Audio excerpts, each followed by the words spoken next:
Na-stuck ako guys. Wala akong dalang payong. Ang ulan ay napakalakas. Ako'y ano na giniginaw. Nakisilong ako dito sa may tindahan. Ayun, lakas ng ulan. Oh my God! Pero may nag-over sa akin. Kukuha daw siya ng payong. Ang bait ni God. Oh my God, ang lamig. Nilalamig na ako guys, promise. Yan ang lakas ng ulan.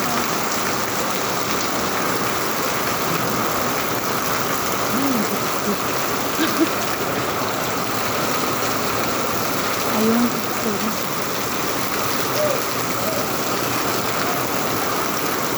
Kawawa naman. Ay, thank you. Sabit, pagdaan mo bukas, sabit mo na lang doon sa motor. Sa motor na yun? Ah, Okay, yung black. Salamat ha.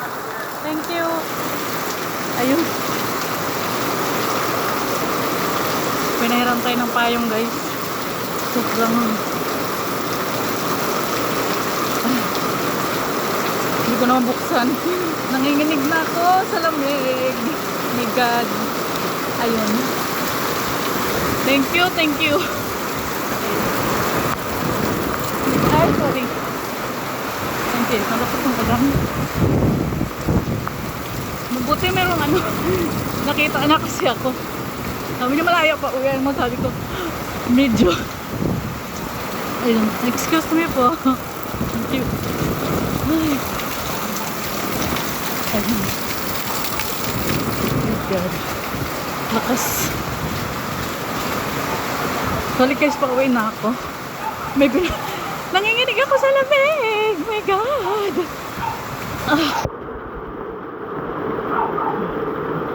Grabe. Yung bag ko ay binalot ko ng ano. Mabuti meron akong grocery bag sa loob ng bag ko na nadala ko. Pero yung payong ko ay hindi ko talaga nadala.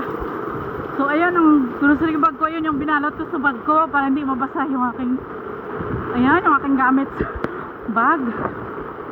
Ayan, so guys, medyo malapit na ako sa bahay. Pero nilalamig na ako. Masang basa ako.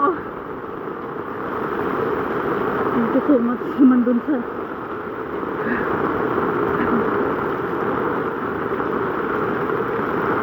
oh my God. So,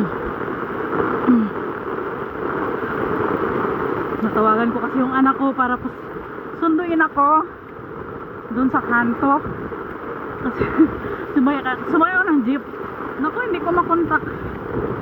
Ayan, sumalapit ang tayo guys. Takas ng ulan. Sobra.